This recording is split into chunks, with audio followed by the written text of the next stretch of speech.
Horror stories.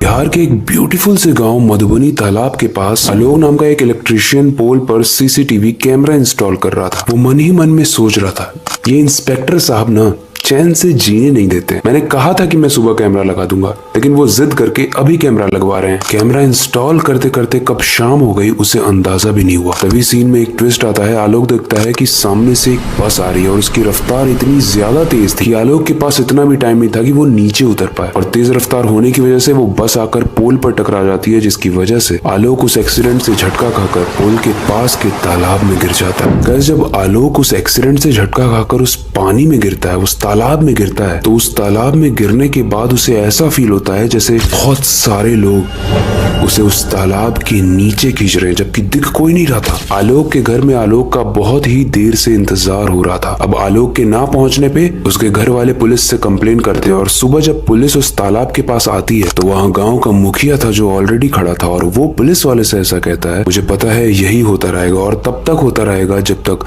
ताल की पूजा नहीं कराई जाती। वो कहता है इससे पहले 3 लड़कियां, एक धोबी और अब आलोक भी इस तालाब का शिकार हो चुका है और हर चीज का जिम्मेदार सिर्फ ताल है, यानी वो तालाब। गांव का मुखिया कुछ और भी इम्पोर्टेंट कहने वाला होता है, लेकिन तभी उसे सब इंस्पेक्टर रोक देता है और बोलता है, क्या बेतुकी बातें करते रहते हो, इस गांव के बारे में अंधविश्वास मत फैलाइए। आलोक यहीं कहीं होगा, वो मिल जाएगा। लेकिन गाइस, ये तो हम सब जानते हैं कि आलोक का कोई पता चल ही नहीं सकता, क्योंकि वो उसी तालाब में डूब चुका है। पुलिस ऐसा क्यों कह रही है कि आलोक का पता चल जाएगा? क्या वो इस तालाब में नहीं डूबा है? अगले दिन शाम के टाइम जब इंस्पेक्टर पुलिस स्टेशन में होता है, तभी उसे फील होता है कि कोई उसके पास आ रहा है, नजदीक आता जा रहा है। काफी दूर से तो चेहरा बहुत धुंधला था, लेकिन जैसे जैसे वो चेहरा उस इंस्पेक्टर के पास आ रहा है, वो बहुत ज्यादा घबरा जाता है, क्योंकि वो जो चेहरा होता है वो आलोक का होता है, लेकिन उसका आधा चेहरा कटा हुआ होता है। उसमें से एक आंख निकल के नीचे लटक रही होती है और इसकी मुस्कान इतनी खतरनाक होती है जिससे इसे समझ पाना बहुत मुश्किल हो जाता है कि वो हंस रहा है या रो रहा है। उस पुलिस स्टेशन में सर्दी अचानक से बहुत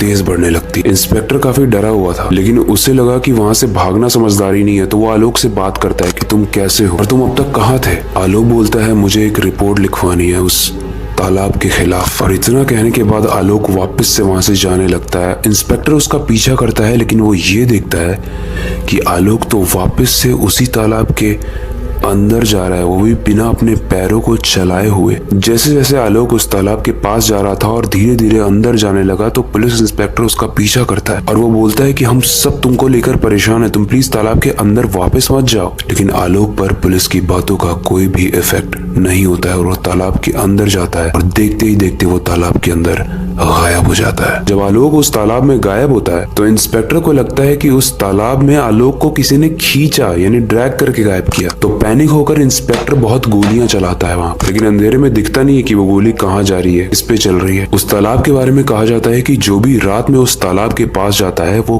खींचा चला जाता है। कोई एक ऐसी शक्ति है जो आपको उस तालाब के और करीब और इतना करीब जो पानी में डुबा दे, उतना करीब ले जाती है। और इंस्पेक्टर के साथ भी ऐसा ही कुछ होता है। अब इंस्पेक्टर उस तालाब की उस शक्तियों से अट्रैक्ट तो हो रहा है, लेकिन वो अगेन चिल्ला भी रहा है कि मुझे बचाओ। और ये आवाज उस गांव के मुखिया और कुछ लोग सुन लेते हैं और वो भाग के उसके पास आते हैं और वो ऐसा देखते हैं कि इंस्पेक्टर बहुत बुरी हालत में है, डरा हुआ है। वो पूरी तरीके से कोशिश कर रहा है तालाब के अंदर ना जाने की, लेकिन वो भी अपने पैर को चलाए बिना उस तालाब की तरफ खिंचता जा रहा है। वो तुरंत इंस्पेक्टर को पकड़ते हैं, उसे रोकते हैं और डॉक्टर के पास ले जाते हैं। अब डॉक्टर के पास वो इंस्पेक्टर लेटा हुआ है बेड पे और मुखिया उससे कह रहा है कि मैंने कहा ही था कि ये श्रापित तालाब है, भूतिया तालाब है, इसके पास मत जाओ और पूरे गांव में ऐलान कर दो कि इस तालाब के पास कोई ना जाए जब तक पूजा ना हो। लेकिन तुम्हें तो ये अंधविश्वास लग रहा था, अब तुमने खुद ही भुगत लिया है। तभी वहां खड़े गांव के लोग पूछते हैं कि क्या रीजन है इस तालाब के भूतिया होने के पीछे, क्योंकि हमने तो ऐसा कुछ नहीं देखा है जिसकी वजह से ये हॉन्टेड बने या भूतिया बने, तो फिर ऐसा क्यों है और क्यों ये लोगों को मार रहा है? गांव का मुखिया बताता है कि आज से 1 साल पहले एक अनकंट्रोल्ड तेज रफ्तार में बस बेकाबू होकर इस तालाब में गिर जाती है। वो तालाब इतना गहरा था कि उस पूरे बस को धीरे धीरे खाने लगा। उस बस के सारे बच्चे चिल्ला चिल्ला कर हेल्प मांग रहे थे गांव वालों से, लेकिन कुछ लोगों ने वहां जाना जरूरी नहीं समझा, कुछ लोगों तक आवाज नहीं पहुंची और कुछ लोगों ने तो बस इग्नोर ही किया। लेकिन जब तक कुछ लोग वहां पर पहुंचे बहुत लेट हो चुकी थी और तालाब में आधी डूबी हुई बस पूरी डूब गई और सारे बच्चे मर गए। और ऐसा ही माना जाता है कि उस तालाब में उन्हीं बच्चों की, उन लोगों की, उस कंडक्टर की आत्मा आज भी अपने मृत्यु का बदला लेती है जो भी उस तालाब के पास आता है। और जो भी इंसान इस भूतिया तालाब की शक्तियों का शिकार बनने वाला होता है, उसे एक तेज रफ्तार में आती हुई अनकंट्रोल्ड बस दिखती है और उसके बाद ये तालाब उसे खा जाता है। यही सेम चीज हमने आलोक के साथ भी होती हुई देखी थी, राइट? जब तक मुखिया गांव वालों को ये कहानी सुनाता है, उसके बाद इंस्पेक्टर होश में तो आ जाता है। वो भयंकर सीन जो उसने तालाब के पास देखा था वो उसके दिमाग से अभी भी निकल नहीं पाता है। वो इंस्पेक्टर तेज तेज से चिल्लाता है, बचाओ, वो लोग डूब रहे हैं, प्लीज उन्हें कोई बचाओ। लेकिन अब पछता है क्या होता जब चिड़िया चुग गई खेत। अब तो वो तालाब हमेशा श्रापित रहेगा। उस गांव के लोग जो चीज कर सकते हैं वो ये है कि उस गांव की पूजा करवाएं और जब तक सब कुछ ठीक नहीं हो जाता है उस तालाब से दूर ही रहें। पहले कहानी थी बिहार के मधुबनी तालाब की, जहां पर माना जाता है कि आज भी बहुत सारी आत्माएं वहां पर बैठी हुई देखी जाती हैं, जो कि अपने आप में बहुत ही भयंकर मंजर है। और शायद यही स्टोरी इसको हॉन्टेड तालाब, कर्स्ड तालाब यानी श्रापित तालाब बनाती है। इस हॉरर स्टोरीज। ये तो मानना पड़ेगा कि जिंदगी में सफर करने का मजा रात में एक अलग ही होता है, इंसानों का लेकिन भूतों का भी।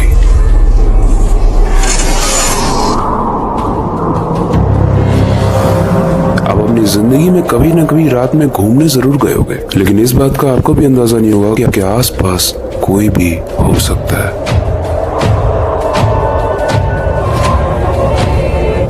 जिसे आप तो नहीं देख रहे हो, लेकिन शायद वो आपको अच्छे से देख रहा हो। कुछ ऐसा ही हुआ इंडिया के famous paranormal expert and YouTuber Gaurav के साथ, जो एक रात अपने दोस्त के साथ लॉन्ग ड्राइव पर रात में जाते हैं। लेकिन उनके साथ जो होने वाला था वो उस रात को उनकी जिंदगी का सबसे खौफनाक रात और सबसे खौफनाक लॉन्ग ड्राइव बनाने वाला था। रात के 1 बजे हुए थे, वो दोनों लोग एंजॉय करते हुए ड्राइव कर रहे थे। तभी इस कहानी के यूट्यूबर यानी गौरव के दोस्त को सुसु आती है, तो वो गाड़ी से उतरता है और पास में ही एक ब्रिज होता है जिसके नीचे वो सुसु करने जाता है। सीन कुछ ऐसा है कि पूरा इलाका सुनसान है और उस पूरे इलाके में सिर्फ वो 2 लोग हैं। अब जानते हो गाड़ी में बैठा हुआ गौरव क्या देख रहा है? नहीं, अपने दोस्त को सुसु करते हुए नहीं देखता है। वो ये देखता है कि एक व्हाइट कपड़े में लिपटे हुए अंकल बहुत दूर से और बहुत तेज से आ रहे हैं, लेकिन जैसे उसकी पलक झपकती है वो अंकल गायब हो जाते हैं। अब ऐसे में गौरव को लगा कि शायद वो उसका भ्रम है, तो वो उसे इग्नोर कर देता है। लेकिन गौरव ने अपने सपने में भी नहीं सोचा होगा कि उसके दोस्त के साथ क्या हो रहा है। बताता हूँ। फिलहाल तो उसका दोस्त चुपचाप आ गया, गाड़ी में बैठता है, गाड़ी चालू होती है, गाड़ी से आगे बढ़ने लगते हैं।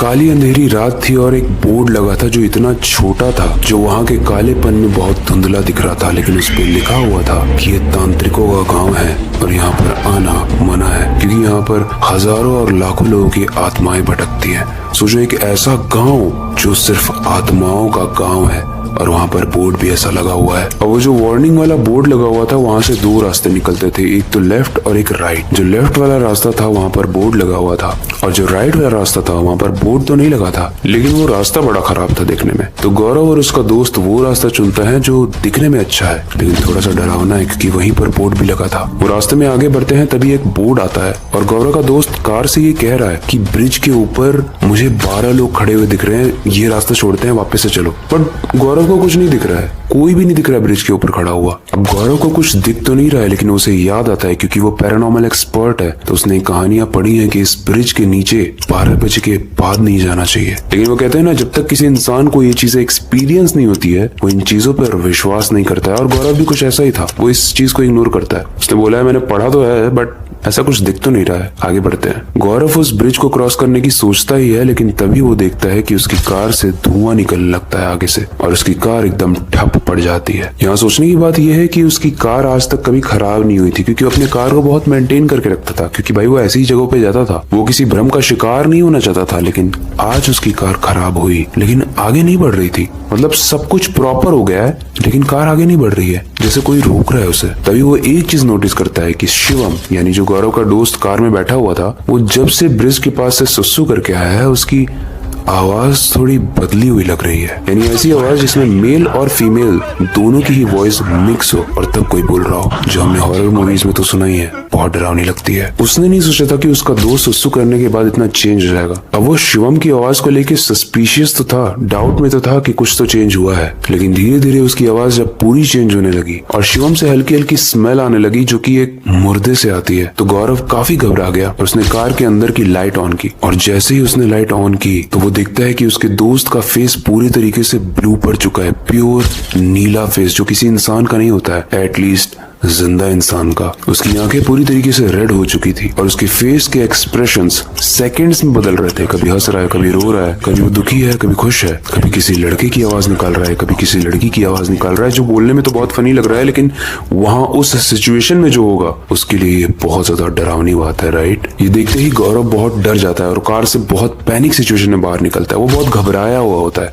वो ये देखता है कि उसके पास कोई ऑप्शन ही नहीं है, वो कहाँ जाए। कार भी उसकी है, दोस्त भी उसका है, बट सब कुछ चेंज हो चुका है। तभी वो देखता है कि उसका दोस्त तो शिवम है, वो उल्टियां करने लगता है और वो उल्टियां नॉर्मल उल्टियां नहीं थी, वो काली उल्टियां थी जिसमें से खून की बास आ रही थी। गौरव जोर जोर से चिल्लाने लगता है, प्लीज मेरी कोई हेल्प कर दो। तभी वहां से एक पंडित जी जा रहे होते हैं, जो उसकी आवाज को सुनते हैं, उनके पास आते हैं और वो मदद करने के लिए अग्री हो जाते हैं। और जैसे ही वो पंडित जी गौरव और उसके दोस्त को मंदिर में लेके जाते हैं तो गौरव का दोस्त शिवम थोड़ा नॉर्मल हो जाता है। ये देख के गौरव थोड़ा सा रिलैक्स होता है। लेकिन ट्विस्ट यहाँ पर यह है कि पंडित जी बोलते हैं अब डरने की जरूरत नहीं है, वो लोग जा चुके हैं। कौन लोग? पंडित जी बताते हैं कि तुम्हारे दोस्त की बॉडी पर 12 लोगों की आत्माओं का कब्जा हो गया था, जो कि अगर तुम सही समय पर मंदिर नहीं आते, जिस तरीके से मेरा सर्दी और बुखार होता है तो हम सही टाइम पे डॉक्टर के पास जाते हैं, और अगर नहीं जाते तो डॉक्टर बोलता है ना कि भाई सही टाइम पे नहीं आते तो और बढ़ जाता। वैसे ही वो पंडित जी बोलते हैं कि 12 आत्माओं का कब्जा हो चुका था और इस गाँव में 12,000 आत्माएं, जो कि जैसे जैसे बॉडी पर कब्जा करती है उस बॉडी में से उल्टियां होती है और शरीर में से बहुत बदबू आने लगती है। और सेम चीज गौरव ने एक्सपीरियंस की थी, उसकी शुरुआती दौर तो हो ही चुकी थी। शिवम के साथ ऐसा एक्सपीरियंस हो रहा था, वो तो हमने देखा ही इस कहानी में। गाइस यहाँ एक ट्विस्ट आता है, जब पंडित जी और गौरव की बात एंड होती है तो शिवम जो गौरव का दोस्त होता है वो पूरी तरीके से होश में आ चुका होता है और वो ये बताता है कि जब मैं ब्रिज के नीचे सुसु करने गया था तो वहाँ से एक व्हाइट कपड़े में लिपटे हुए अंकल जी आए थे, जिन्होंने मेरे कंधे पर हाथ रखते हुए ये कहा था कि तुम सही नहीं कर रहे हो। और जैसे मैंने पीछे मुड़ा तो वहाँ पर कोई नहीं था। शायद वही पहला टच था, वही पहला स्पर्श था जो एक आत्मा ने मुझे किया था और वहीं से उसने मेरे शरीर में एंट्री ली होगी। और गाइस ऐसा कहा भी जाता है कि अगर आपको ऐसा लगता है कि कोई आत्मा आपके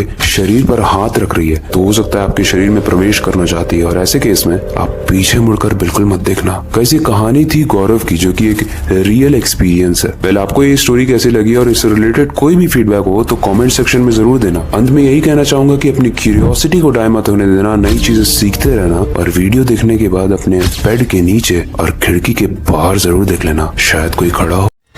Horror stories.